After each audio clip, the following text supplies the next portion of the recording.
Welcome to Innovations in Leadership, a Success League radio production. This is a podcast focused on customer success and the leaders who are designing and implementing best practices in our field. This podcast is brought to you by the Success League, a consulting and training firm focused on developing customer success programs that drive revenue. My name is Kristen Hayer, and I'm the host of Innovations in Leadership and the founder and CEO of the Success League. And I'm excited to talk with Steve Cornwell today. Steve is the founder and CEO of NorthPass, who is a provider of digital customer education programs. And we're going to talk about scaling customer education. So Steve, thanks so much for joining me today. It's awesome to be with you, Kristen. Thanks so much for having me on your podcast. Yeah. So before we dive into the topic, can you share with the audience how you landed in the field of customer education? Sure. Yeah, I'd be happy to. So I've always been in B2B SaaS. That's just been my career passion.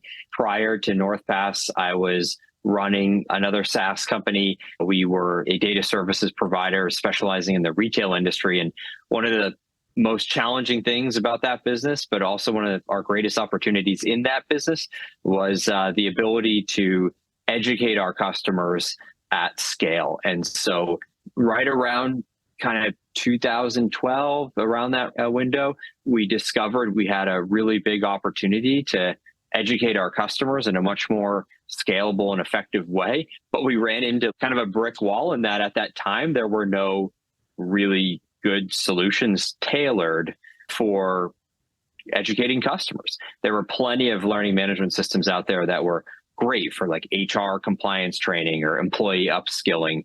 But what my goal was really make education a core part of our product, a core part of our customer success strategy. And there were just no technology solutions to do that. Shortly after having that kind of epiphany, our business was acquired.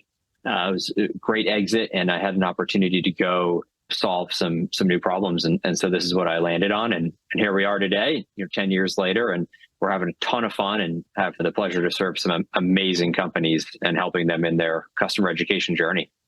That's really exciting. And I love talking to a fellow founder. What's your favorite part about starting a company? I feel like it's changed so much in kind of the different phases. I feel like in the early phases, it was just problem obsession. It was that original, problem where I was so passionate about solving that. And so I think my passion kind of became for the product and seeing that early product, seeing those early customer wins. I think more recently, as we've scaled up as a business, it's been around kind of our people, our culture, how we create an amazing team and how we unlock that team to really do amazing work and have a rewarding place to work. And so I think it's really changed over the phases of our journey. But I think like anchored in everything has always just been watching our customers be able to solve the problem that I was not able to solve when I was in their shoes 10 years ago. And so when I see customers, scale out their education programs to thousands of learners and have really, really high training attendance rates and training engagement, and they're able to talk about the cost savings, the productivity gains that their teams are seeing from it. That's just awesome. So I don't know. I love it all. It's great, but it changes by phase. Yeah, it's been like that for me too, where initially it was all about how do we create a consulting practice that really meets the needs of medium-sized companies, which was our target. And, both in terms of how we have it structured and how we price it out and all of that. And so that was really an interesting problem to solve for the first few years of the business. And then, when you bring people on and you grow, it does become more about leading your team. And it is interesting to have been through all those phases. So let me start with a customer first question. What do customers expect from their vendors in way of training? I love that question. So I think if we back this up to just kind of pull it out of the business context for a minute and just look at like the way people learn today, the way people access information, the way people access service, the way people access products, so much has changed. And I think over the past couple of years, like in the midst of the pandemic, really accelerated some of these changes. But if you think about the way people expect to interface with their services today, and particularly learn, it's online. It's digitally. It's self-service. It is on demand. And when it comes to learning, if we think about just the way we learn as people today, forget about as customers, but just as people today, if we want to learn about anything, where do we go first? We don't pick up the phone and call an instructor. We don't pick up the phone and call a support kind of person. We go online, we search, or we go to our favorite app for, learning, whether it's about cooking or about playing guitar or about negotiating, whatever that is we want to learn about. We go online and we do it digitally. We do it on demand. And so because there's been such a massive shift in the way people learn about in their personal lives, that is now relevant and effectively the same way we expect to learn at work about our vendors. And so just as we learn about playing guitar online or learning how to be an effective negotiator online, we're going to expect to learn about our SaaS vendors' products and our SaaS vendors' best practices that same way, digitally on demand. I think that's been a massive shift in major favor of an improved customer experience and improved journey for the customer. So we're seeing that we've experienced a shift, but it's still kind of like early days for that, but accelerating quickly. Yeah, we've definitely seen that too, I think, in our practice. And, it's leaving, I think, some of the CS leaders kind of in a quandary because they don't really have experience necessarily with that. And so, I know some of our audience is very new to this topic. How would you define digital customer education overall? Yeah, sure. I think I'd kind of draw on, there was an author of a great book. I actually have it right here. Customer education. His name's Adam-Avramescue. He's run customer education programs at all different B2B SaaS companies, really successful.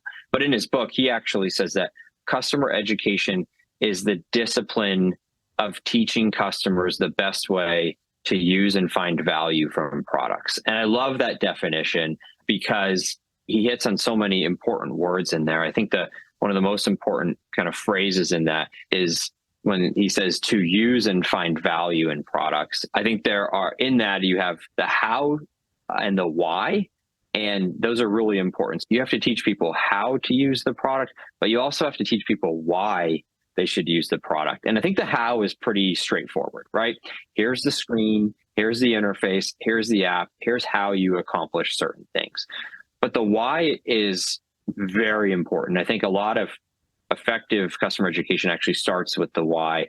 And this is where we see every company, every B2B SaaS company, every customer leader at those companies has a certain unique point of view in the world, right? A lot of SaaS companies are actually changing the way their customers work, a lot of organizational change, and based on their methods and their unique way of operating. And so teaching customers your point of view, teaching customers your best practices, teaching customers the new and more efficient and more productive way to work is actually a really, really important part about customer education. I think it comes before you can teach people how to use the product, right? When they understand why they should be doing it, the how part becomes a lot more natural. I think the best example of this, in my experience, HubSpot came to market with a great product, great piece of software,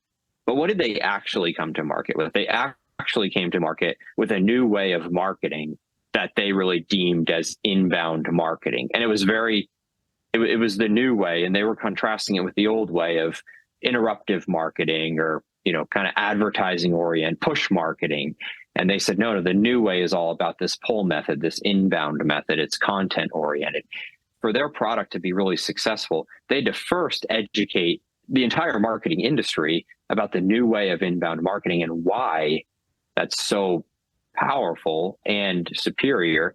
And then they needed to educate their customers on how to use their product to achieve that new inbound marketing method at their business. And so customer education, it really is about the how and the why for companies. I love that definition because I think it really clarifies a piece that we forget, and that's that why are you using this solution? We teach a lot of CSMs about that, where it's sort of like, look, you need to understand why your customer bought your solution, and then they need to understand, the people that maybe weren't the buyer need to understand, what is this all about? And so Yeah. I think that that's so great that you define it that way.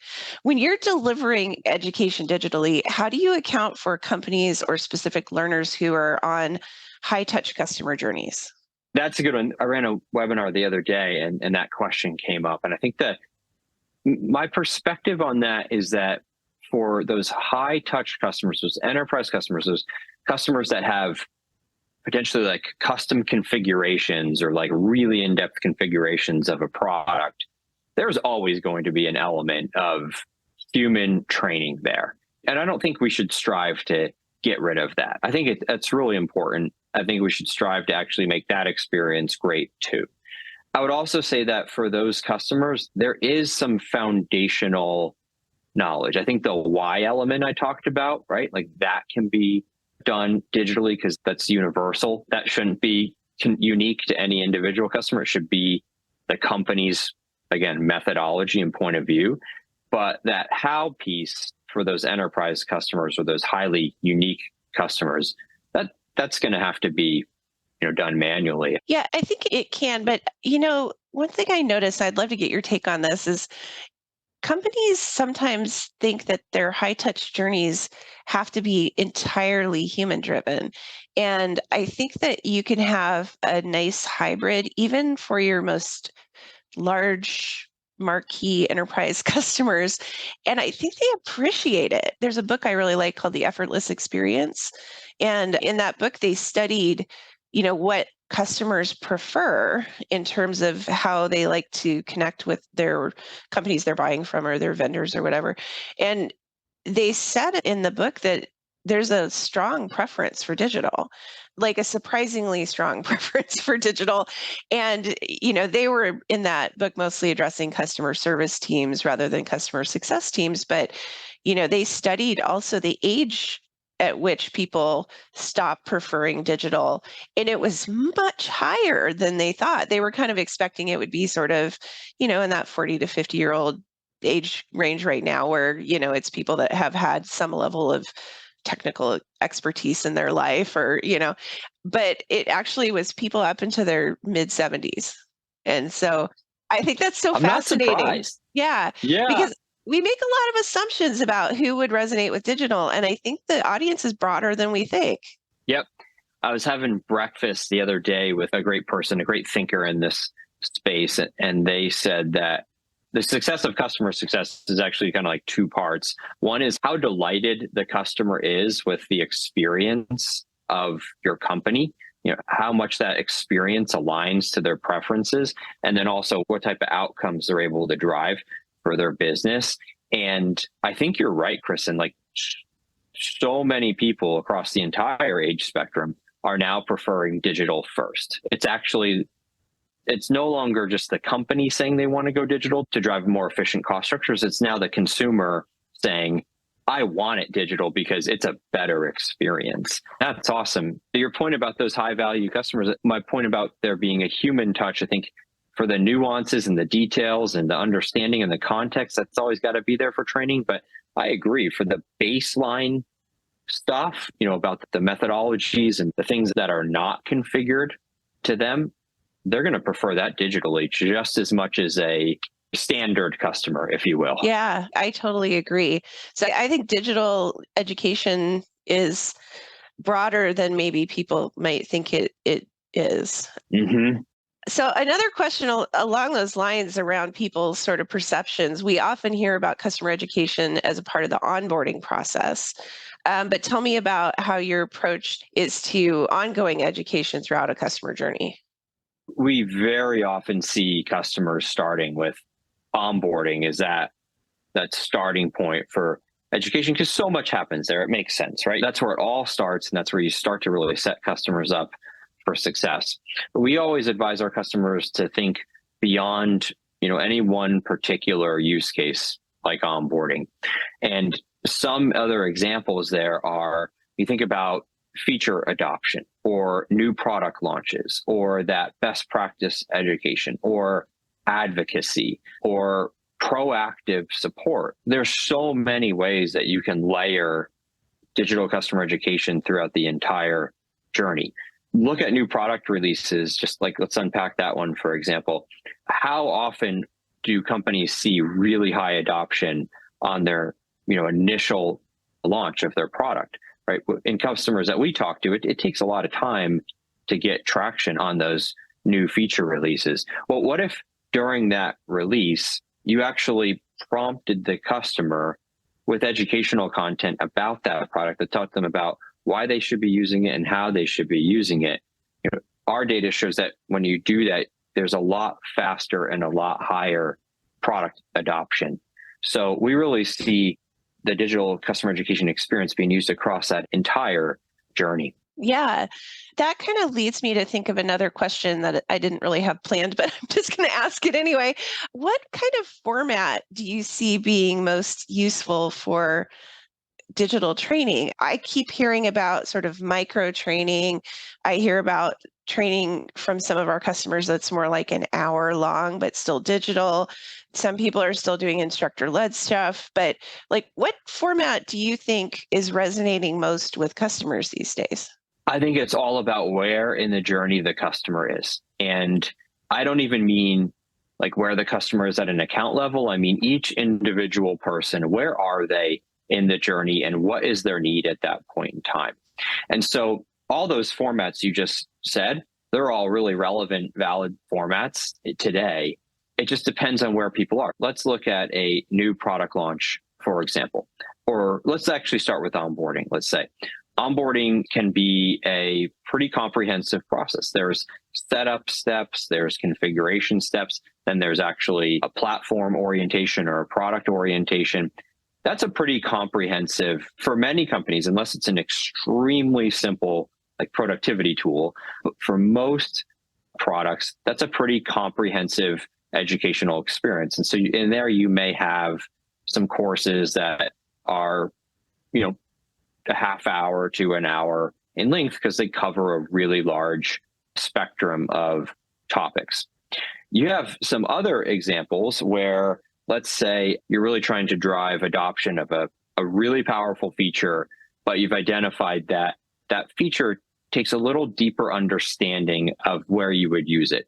And there, that might be a much shorter form kind of video-based course that's maybe 5-10 minutes in length at most, right? Then you have the example where you might be looking to drive advocacy from your customers. And so you use certification as a really powerful and effective way to do that.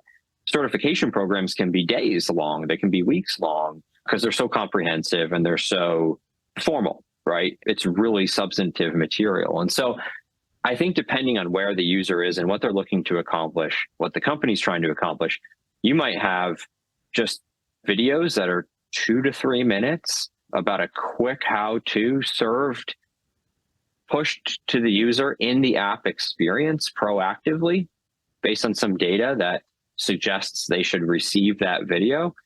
And then you have more, multi-day long certification programs that require a lot of work on the user's part, but have a ton of reward for that user in their career too. So it's all over the map. I don't think there's a right or a wrong way.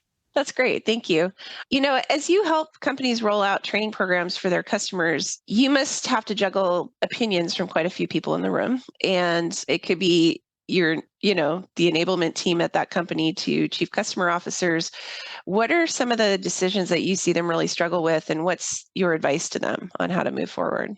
Yeah, I do. First of all, totally acknowledge education is let's say like cross-departmental business process. So you want to have your chief customer officer at the table. You likely want to have some representation from marketing and from product at the table. And that's really, really important. For whoever is on point in the company to run the customer education program really needs to have excellent working relationships with that CCO, CMO, CPO to make the program really, really effective. So I think that where we often see kind of the greatest debate and the most prolonged debate is, well, how big or how small should we make this thing?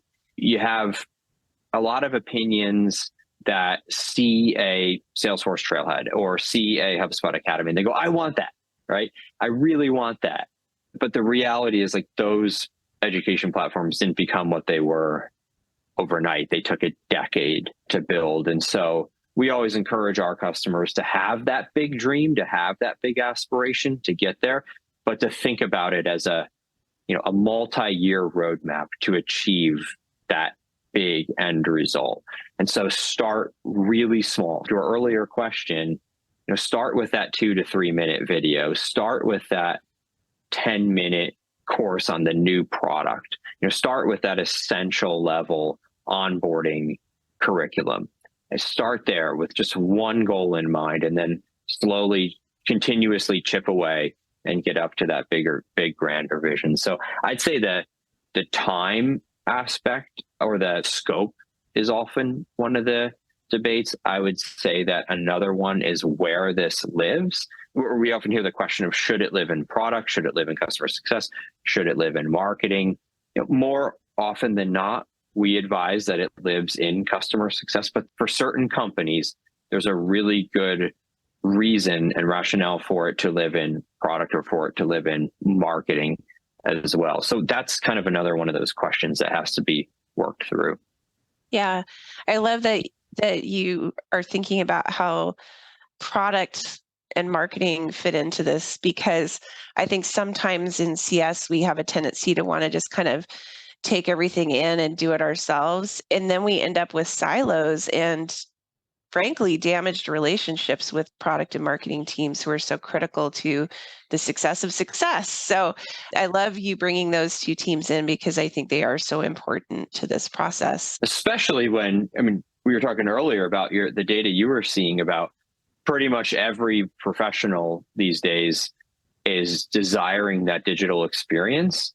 For who has owned the digital experience for ages, right? It's been the marketing team, it's been the product team, right? They own that end user facing experience, whether it's the marketing site, the blog, or whether it's the help desk and the product itself. And so the CS team should really be looking to develop strong collaboration with product and with marketing, because the future of CS is digital, and they're important stakeholders in that next evolution. So this leads me to kind of my final question for this podcast, which is, what do you see as the biggest trend in customer success right now, and why? I think if you look at like LinkedIn and you talk to different executives in the space, you're going to hear a lot about digital customer success. And I think that is a massive trend and certainly the future. But I think if we peel that back a layer, like, why is everyone talking about digital customer success? And I think that is actually what the trend is. And that is, how do customers want to interact with their vendors? That was your very first question. And how do businesses become more cost efficient and productive?